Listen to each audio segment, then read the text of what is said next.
Hi everyone, and this is Aditya Aluwalia from Finstructor. And in the first review, we will begin with an introduction to ESG investing. So please note, it's not just ESG factors; it is how ESG is linked to investing that we will study. So, what is ESG investing? It is an approach to managing assets wherein investors explicitly incorporate environmental, social, and governance factors in their investment decisions with the long-term return of an investment portfolio in mind. So it is, in a sense, an acknowledgement that ESG factors affect the long-term return, and how can we incorporate these factors in evaluating the long-term return of an investment portfolio. So it aims to correctly identify, evaluate, and price social, environmental, and economic risks and opportunities, not just economic risks, but also social, environmental, governance risks into the investment. Now, these factors we will keep on studying in a lot of detail, but just a quick introduction. Environmental factors pertain to the natural world. So this is the use of and interaction with renewable and non-renewable resources in general. That is water, minerals, ecosystems, biodiversity. So how do your investments impact environmental factors, first of all? Social factors will relate to the lives of humans, and it relates to the lives of humans. That means anything that impacts us, the management of human capital, non-human animals, local communities, clients, so on and so forth. So these are the social factors that have to be kept in mind. And governance factors generally deal with issues tied to countries, regulations, law and order, jurisdictions, and the interests of broader stakeholder groups. So this could be our suppliers, customers, investors. So corporate governance, all kinds of governance will fall under the governance factors. So what is the definition and scope of ESG? Now, it is important to highlight that there is no current universal standard for assigning E, S, or a G to a particular issue. And a lot of times the issues may overlap with one another, as we'll see in the rest of the reviews. So the assignment of these issues depends on specific properties of investors, businesses, and various stakeholders. As we've discussed, these could be regulators, could be suppliers, could be clients, very importantly, investors, so on and so forth. So some examples, and we highlight two institutions that have particularly given us some examples of these various issues. So the first set is by PRI, which says environmental issues would generally relate to climate change, resource depletion, waste management, pollution, deforestation. And social issues would relate to something like human rights, modern slavery, child labor, working conditions, and employee relations within a firm. Governance relates to bribery and corruption, executive pay, board diversity and structure, trade associations, lobbying, donations, again related to bribery to some extent, tax strategies that the firm imply. So if all these things are in order, then governance would be good. If the investment impacts social issues properly, then the social aspects are good, and similarly for the environmental factors. So these are some examples of the factors that we need to keep in mind when we are talking of ESG. The second set of examples comes from FTSE, and they say that environmental issues, for instance, will relate to biodiversity, climate change, pollution and resources, water security. Social issues will relate to labor standards, human rights, health and safety, customer responsibility. And governance would relate to tax transparency, risk management, corporate governance, that is reporting to shareholders and investors, anti-corruption, etc. So yeah, there is no accepted definition, but yeah, we have guidelines from various organizations that can help us think about ESG factors. Now, very importantly, ESG investing recognizes that the generation of long-term returns is dependent on stable and well-functioning and well-governed social, environmental, and economic systems. So it's not just profits. How the investment impacts social, environmental, and related stakeholder systems is also very important. So this is the so-called triple bottom line coined by John Elkington, and it says that an investment has to be evaluated in the context of not just economic factors. So economics or profits should be one aspect, but also the social and environmental costs or the social and environmental impact of that investment. Now, since its inception, this triple bottom line concept uh, evolved more from a holistic approach to sustainability, and then it became into an accounting tool to narrowly manage trade-offs. That is, if economics is good, social may not be so good, or environmental impact can be negative if profits have to be high, which may or may not be the case. So because of these reasons, this term was recalled in 2018.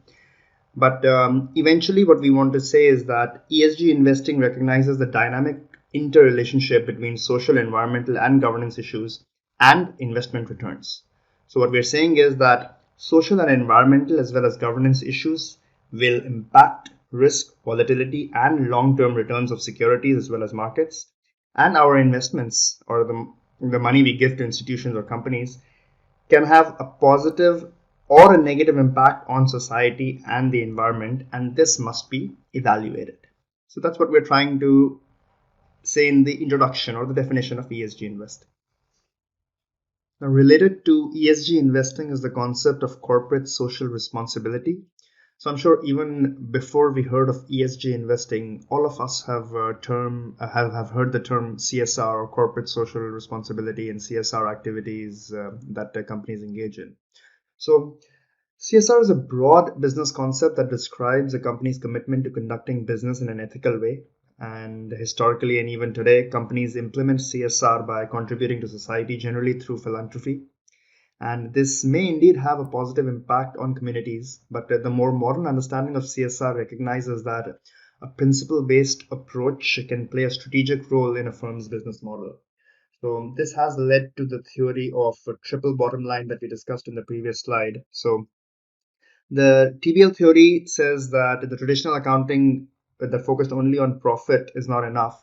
So there are two more performance areas added, that is the impact or the returns generated in terms of profit, as well as the impact on people and the planet. So an investment should be considered on all three aspects. And as we said that this term is no longer used, but from a historical perspective, it is important to understand that the trade-off between profits, planets, and people should be understood so as to completely or holistically evaluate an investment.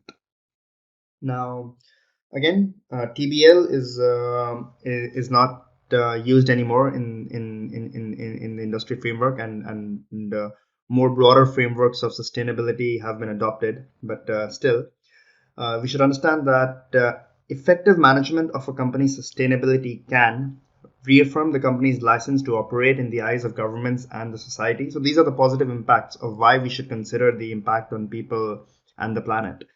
It can increase the company's efficiency. It can help in meeting regulatory requirements, reduce the probability of fines, improve employee satisfaction and productivity, and drive innovation and introduce new product lines if we focus on not just profits, but profits along with the impact on people and planet and sustainability. So ESG investing, which is the more broader framework, recognizes these benefits and aims to consider them in the context of security and asset selection and portfolio construction. And that will be the focus of this curriculum as to how we can incorporate these factors into our investments. So ESG investing is a part of a group of approaches that are collectively referred to as responsible investment.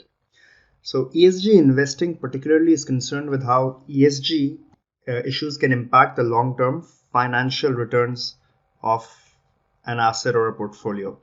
So with ESG, we are taking into consideration ESG issues, but remember, the objective is still to earn a competitive financial return. Whereas other responsible investment approaches may take into account the non-financial impacts of our investments as well into creating stakeholder value and impact on society. So responsible investment is an umbrella term for various ways in which investors can take into account ESG considerations in their portfolio construction. And it may combine financial with non-financial outcomes to complement the traditional financial analysis and portfolio construction techniques.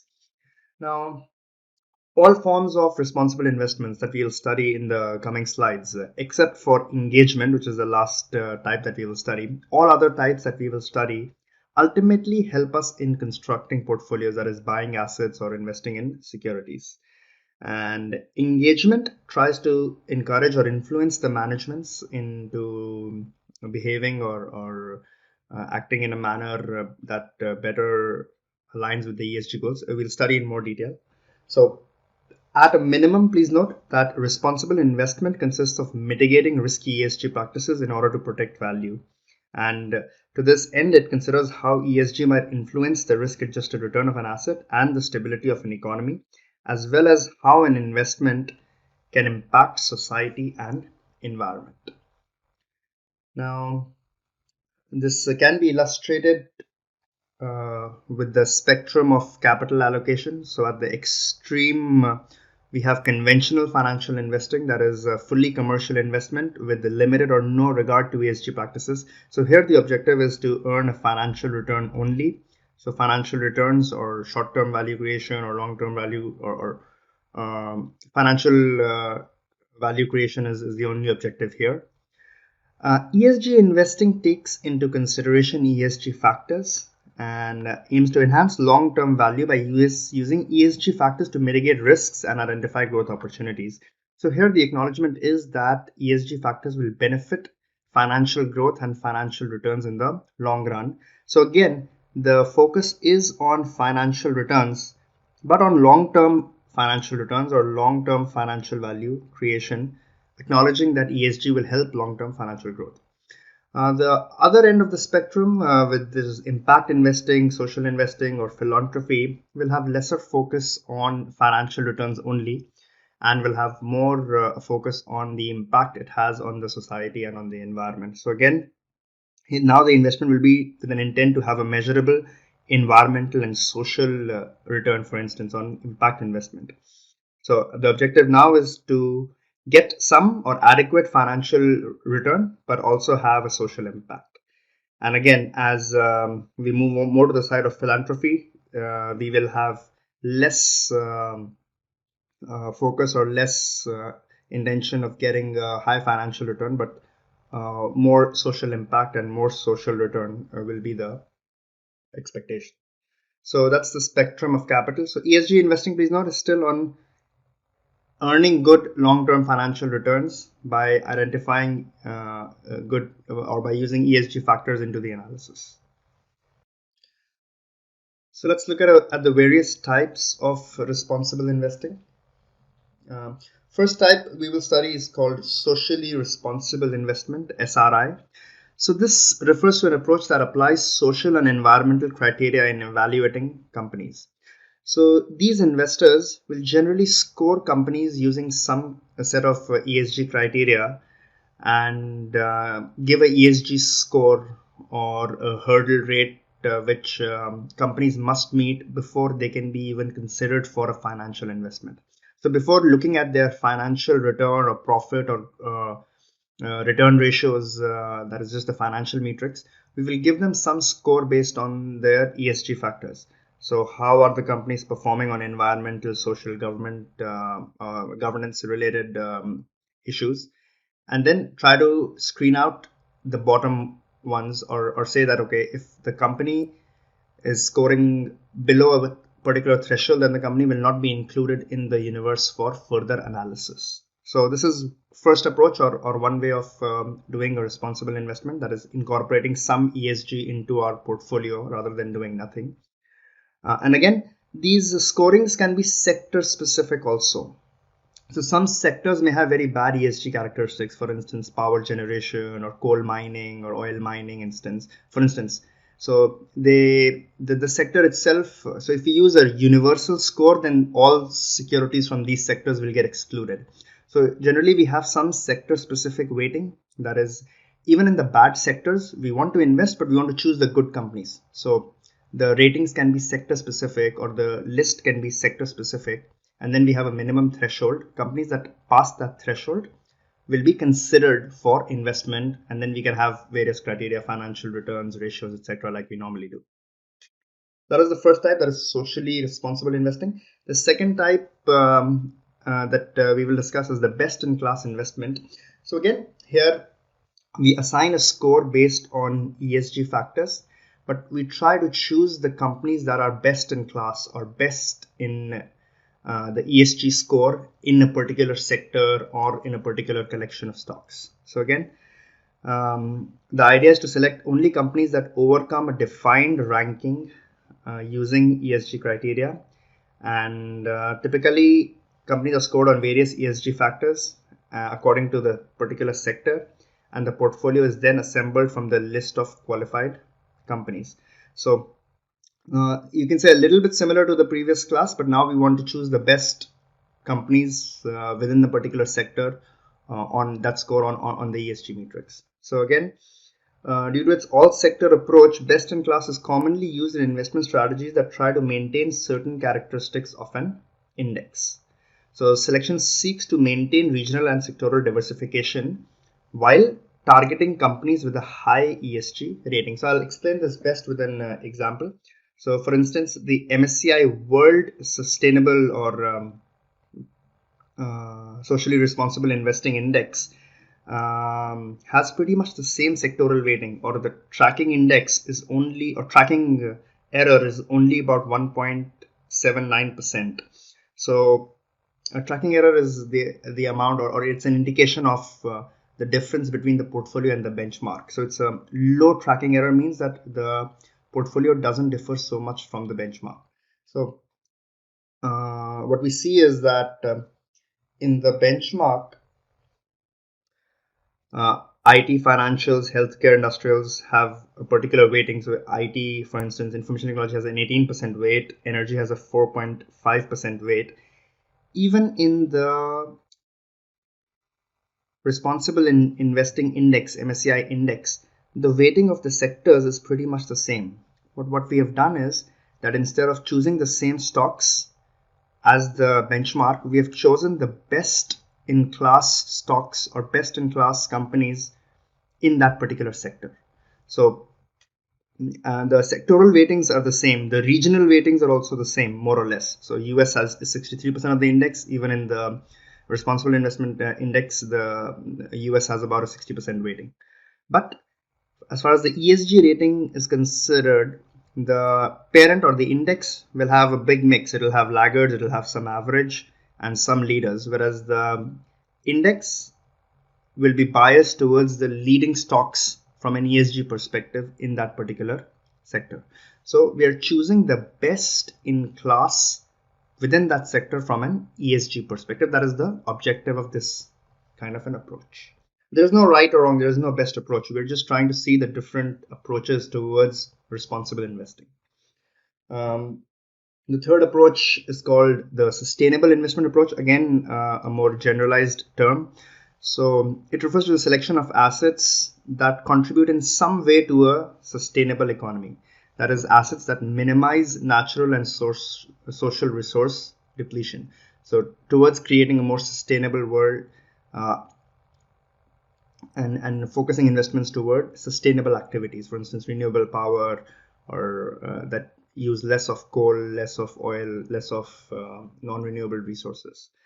So again, a broad term, and it may include best-in-class companies, or may include just some ESG integration, which considers how ESG issues impact a securities risk and return profile. So again, it can be also used to mean a strategy that screens out activities that are considered contrary to long-term environmental and social sustainability.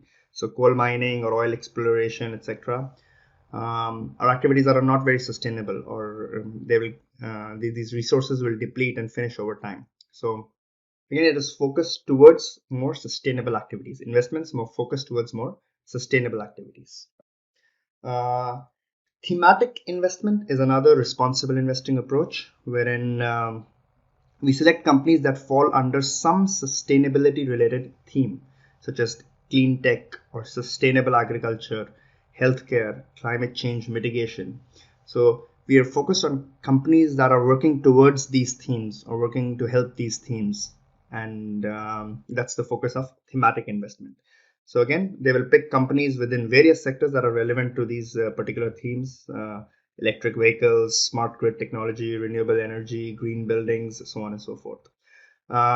Please note that not all thematic funds are considered to be responsible investments or best in class. And it's the same point for best in class funds also. Not all best in class funds may be responsible investments, because to be a responsible investment, it has to be mitigating some ESG factor must be going into consideration. However, um, because you're maintaining a particular sectoral approach, or you may include some companies that are not following or not meeting the criteria of being a responsible investment. So we have to keep that in mind, that even though you may be following a particular theme, doesn't necessarily mean that all investments that you've picked, or all stocks or all bonds that you've picked, are responsible companies or responsible investments.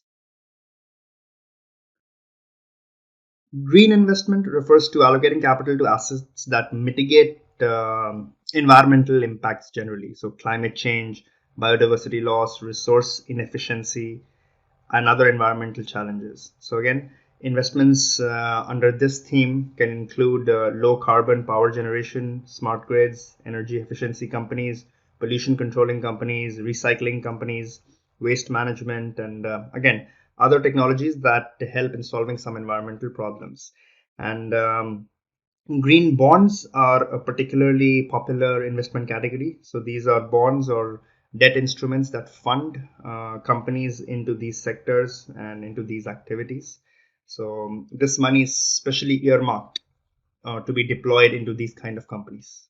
Social investment refers to allocating capital to assets that address social challenges. So, many times these can be products that address the bottom of the pyramid. Bottom of the pyramid is referred to as the poorest two-thirds of the human pyramid, which is more than about 4 billion people living in poverty. And these are this money helps these people in some way or the other. Common themes are microfinance and microinsurance. So microfinance is essentially financing given in rural areas or to these bottom of the pyramid populations. Access to basic telecommunication, access to improved nutrition and healthcare, access to clean energy for the bottom of the pyramid population are some investments focused on this theme. So again, we can have social, like we had green bonds, which had environmental impact. We can have social impact bonds, which is money earmarked or money raised with the particular objective of investing in these companies or these kind of activities. The next type we refer to is impact investment, wherein there is a focus towards having a measurable social impact. So these investments are made with the intent of generating a positive, measurable social and environmental impact alongside a financial return. So that is why it is not entire philanthropy, it's not charity. So we do expect a financial return, but it's okay. Sometimes the return may not be competitive, or it may not be the only consideration. However, increasingly we are seeing that these kind of funds are investing in uh, with an intent of social impact, but generating a competitive market-based return. So again, the activities or companies in this category could include companies that offer basic access to basic services, housing, healthcare, education, promote availability of low carbon energy, support minority-owned businesses, conserve natural resources. So again, companies that have a positive ESG impact. And again, we need to measure and track the agreed upon impact of these companies so as to evaluate the success of the investment. And again, generally, these investors will have diverse financial return expectations. Some intentionally invest for below market rate. However, a survey does show that a lot of money, over US 500 billion, has been invested in this category with the intention and or with the bulk of the investors showing an intention to pursue competitive market rate returns. So again, impact investment, wherein we want to have a measurable social impact of our investment along with a financial return. Next, we will study ethical and faith-based investments. So Ethical, also known as value-driven investments and faith-based investments, will invest in line with certain principles and often use negative screens to avoid investing in companies whose products and services are deemed morally objectionable by the investor, or by certain religions, or by certain international declarations, conventions, and voluntary agreements. So typically, exclusions would be something like tobacco, alcohol, pornography, weapons, nuclear power, and breach of any sanctions, or breach of any human rights, or violations of labor laws, etc. So again, these kind of investors, ethical or faith-based investors, will generally have a lot of shareholder activism so as to improve the conduct of their investee companies away from these kind of activities. Again, a popular strategy here is to build a portfolio screening out sin stocks, or avoiding sin stocks that are often at odds with the beliefs of these investors. Some examples include Christian faith-based investment. So again, we would avoid investing in companies that facilitate abortion, contraceptives, etc., or are involved in the production and sale of weapons. So again, they will favor firms that support human rights, environmental responsibility, and fair employment practices via the support of labor unions. So that's what these Christian investors would prefer. Sharia funds would not allow investments that profit from alcohol, pornography, or gambling. Invests in companies that carry heavy debt loans, or pay interest, because that is against their principles. So again, own investments that pay interest, or invest in pork related businesses, etc. So again, these are also types of responsible investing, wherein we have negative screens depending on activities that are considered to be morally unethical, or objectionable by various groups. So again, various types of funds will have, socially responsible investment funds will have negative screens for a particular type of activity. And again, this is becoming important, and a lot of funds are now do not allow investment, especially in nuclear power, or even tobacco, so on and so forth. Finally, shareholder engagement is very important activity, or very important type of responsible investing. So herein, we are not picking exactly any stock, or picking a portfolio. The other approaches that we study actually help us in making selections, or investing in certain companies that meet the criteria, or are fitting better a particular criteria. So in shareholder engagement, we are trying to actively influence the companies that we own to have a behavior which is more in line with the best ESG practices, or that promotes sustainability. So it reflects active ownership, in which the investor seeks to influence a corporate's decisions on matters of ESG, either through dialogue with the corporate officers, or at votes at a shareholder assembly. In the case of an equity holder, you have voting on various issues. So it is seen as complementary to the before mentioned approaches, as a way to encourage companies to act more responsibly. And the efficacy will normally depend on the scale of ownership. So the more you own of a particular company, the more influence your dialogue will have. The quality of the engagement dialogue and the method used. So are you doing it in a one-on-one meeting? Are you doing it in a public call? Are you doing it through a vote? Will also impact whether the company follows, and whether the company has been informed by the investor that divestment is a possible sanction. So if the company does not improve on the particular ESG metric, then you may need to sell your investment. And if the company is informed of that, of course, they will make more efforts to be in line with the ESG considerations. So those were some types of responsible investing. ESG investing is a particular type of responsible investing, wherein focus is on financial returns, on long-term financial returns, taking into account ESG factors.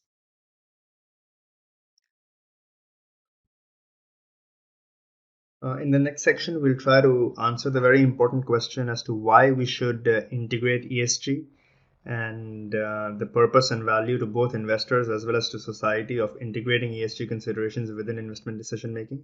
So we'll see some of the main reasons for integrating ESG in the coming slides. Part 1 talks about the important perspectives in the debate on integrating ESG. Part 2 will deal with the financial materiality of integration. Part 3 talks about the challenges in integrating ESG. And finally, we'll wind up with financial performance with the integration of ESG.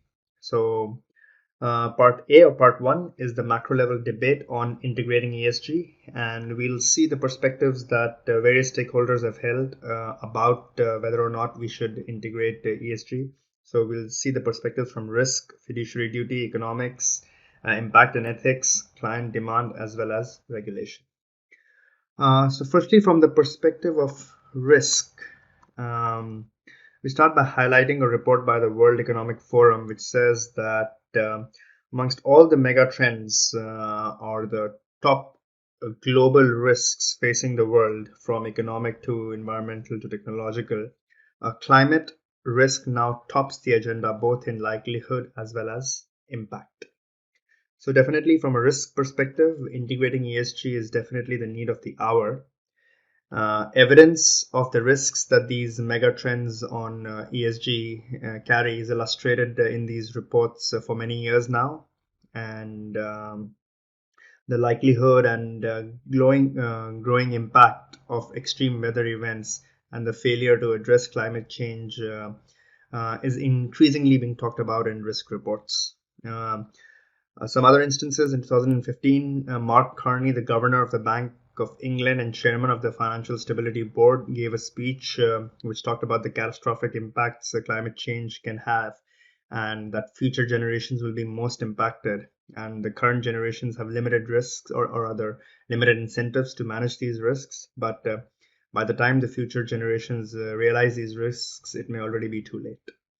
So similarly, Larry Fink, the CEO of BlackRock, world's biggest asset manager, talked in 2020 that his firm is going to increasingly take ESG considerations into account while investing. They will divest from companies that generate more than 25% of their revenues from coal. So if the biggest asset manager is taking a step, then it definitely shows how important this is as a risk consideration to the world, and how important it is to incorporate this into investment analysis. So prudent investors, we note, are engaging with the companies not only to understand the current risks and the current emissions, but also their plan to achieve their transition to being an energy efficient and ESG efficient company in the future. So these are generally longer term investors that want to understand emerging risks and pick winners today so that they are ahead in identifying these companies that will be more profitable in the future because of their better ESG standards. Uh, from the risk perspective, you can also look at various case studies, and the example we present relates to water depletion. So, and there are many case studies of global warming and climate impacting companies' profits and economics. So again, water depletion, companies are increasingly experiencing risks in their manufacturing due to water depletion. Pacific Gas, an electric company and a listed American utility, was driven to bankruptcy proceedings due to wildfire liabilities. And a lot of companies' equipment led to more than 1,500 fires. And the fact that there's low humidity now and strong winds because of climate change is worsening these fires and killing people and causing firms to end up with very large liabilities. Similarly, Coca-Cola Company faced a water shortage in India that forced it to shut down its plants in 2004. The company has invested a lot of money since then on water use and improving water quality. Similar example with Sab Miller.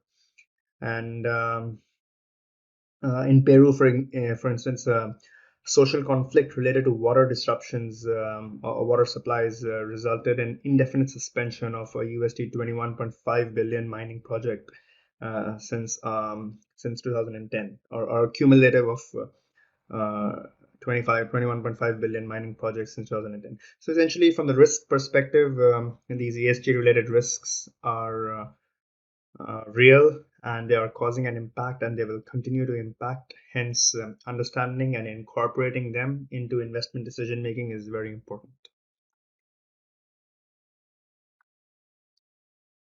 The next perspective that we will explore is very important. It's from the side of fiduciary duty. So fiduciary duty essentially means that asset managers or managers need to manage money in the best interests of their clients for the stated objectives and not for their own benefits. So fiduciaries essentially are asset managers that are managing money on behalf of investors or on behalf of clients.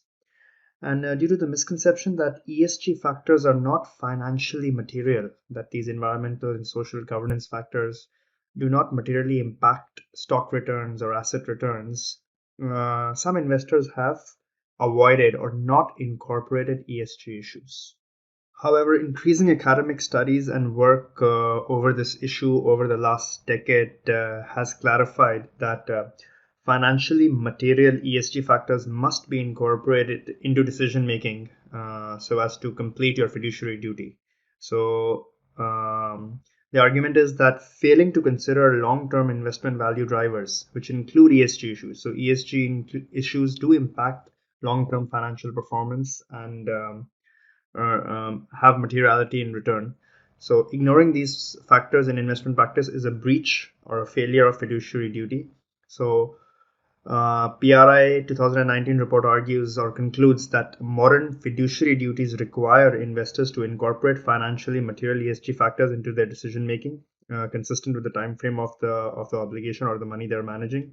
Understand and incorporate into their decision making the sustainability preferences of their clients, regardless of whether these preferences are financially material. So you need to understand if your clients want investments towards ESG related factors or any such preference that they might have.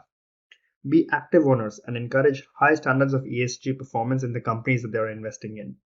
Support the stability and resilience of the financial system and disclose their investment approach in a clear and understandable including how preferences are incorporated into the scheme's investment approach. So increasingly, fiduciary duty requires that you clarify aspects of ESG incorporation and you do incorporate the material aspects of ESG into your decision making. The fiduciary perspective is a perspective that you're managing money on behalf of someone else, and you must take ESG issues into account. Next, we try to see the economics perspective, which highlights that another reason for implementing ESG stems from the recognition that these negative megatrends would over time create a drag on economic prosperity as basic inputs like water, energy, land will become increasingly scarce and expensive. And the prevalence of health and income inequalities will cause more instability both within countries as well as globally. So, the Financial Stability Board, an international body that monitors and makes recommendations about the global financial system, has already identified climate change as a potential systemic risk. And we are afraid that this may also be the case for other issues. So, the economic implications of these environmental issues like climate change, resource scarcity, biodiversity loss, and deforestation, and the associated social challenges such as poverty, income inequality, human rights, are increasingly being recognized. So, the economics perspective is another reason why ESG should be incorporated into analysis. The Stockholm Resilience Center has identified 9 planetary boundaries within which humanity can continue to develop and thrive for generations to come. So in 2015, it was found that 4 of these 9 boundaries that we will just see, that is climate change, loss of biosphere integrity, land system change, and altered biogeochemical cycles, have already been crossed. 2 of these boundaries, that is climate change and biosphere integrity, are deemed core boundaries. And if these are significantly altered, then it would drive the Earth system into a new state. So essentially, life as we know it might change if these 9 planetary boundaries are breached. So these are the 9 boundaries: ozone depletion, um, oceanic acidification, biogeochemical flows where nitrogen, phosphorus have already been breached. Similarly, land system change and climate change has already been breached. Biosphere integrity has been breached. So 4 have already been breached of these 9 planetary boundaries: freshwater use, novel entities. So again, If these ESG issues are not addressed, or these broader global issues are not addressed, then it can have significant economic implications as well. And the economist Kate Raworth used a similar concept and clubbed the 9 planetary boundaries with the social boundaries. So she claimed that similar to the planetary boundaries that we need for humanity to thrive, there are social issues or social elements that are needed for humanity to thrive. For instance, health, education, income, peace and justice, political voice, social equity, gender equality, housing, networks, energy, water, food. So if we don't have these minimums available to the people, then again, humanity as we know it may not be able to continue to thrive. So again, to make sure that these issues are not breached and we don't go to the extremes of either of these, so that people don't have good health or people don't have enough education, we must take ESG issues into consideration. So to highlight, social issues are having a significant impact on the wider economy. Income inequality in OECD countries, that is, developed countries in general, is at its highest level in the last 30 years. And estimate is that 26 of the richest billionaires own as many assets as 3.8 billion people who make up the poorest half of the planet's population. So this high level of inequality is creating a lot of social stress, including security related issues. The world spent 9.1% of the world's GDP in 2014 on costs associated with violence. Similarly, undernutrition is still an issue in developing economies. Countries like Ethiopia alone are incurring huge costs related to social issues and nutrition related issues. So again, what we want to highlight from the perspective of investing is that large institutional investors have holdings across the world. So big firms are now are interrelated, and even investments are interrelated with one another. So for returns to be good and returns that are continuing to perform or deliver as per expectations, the health of the global economy is very important. So it is in the interest of all of us and all investors to reduce the economic risk presented by sustainability challenges to improve our total long-term financial performance. So there's a growing school of thought that investors should integrate the price of externalities and these ESG related issues into the investment process, so as to take into account the wider effect of these issues into their investments. Because if these externalities take place or do have negative impacts, they will generally impact the whole globe, or they will impact the whole system. So ESG issues are creating systemic risks which can cause economic loss or which can cause loss to portfolio values. And we may not be able to achieve our long-term return targets if we don't take into account these risks during our investments. So essentially, we should not fund companies that are exacerbating these climate issues or exacerbating these ESG issues. We should fund investments that are mitigating these issues, so that in the long run, all firms benefit, or in the long run, our portfolios can see higher returns, even though in the short run, it may not give the best alpha. So investors are also increasingly calling on governments to set policies that are in line with the fundamental challenges to our future. So the economics perspective essentially says that these issues will have a global, far-reaching impact, and all portfolios will be impacted. So all of us have a responsibility to think about ESG issues from an economic perspective, because this economic loss will be for everyone. On the impact and ethics perspective says that some investors have a belief that investments can or should serve society alongside providing financial return. So for these investors, definitely we need to focus on ESG, because we need to have investments according to their beliefs that have a positive impact, and avoid those with the negative impact. So again, you may have a negative screen, or not invest in controversial sectors. And again, uh, Here again, the objective is to put the beneficiaries' monies to good use rather than to invest in any activity that could be construed as doing harm from a moral perspective, which our investors do not want. So that is also one perspective which is driving investment in ESG, or considerations of ESG are more taken into account. Similarly, is the argument of client demand, which is increasing the incorporation of ESG.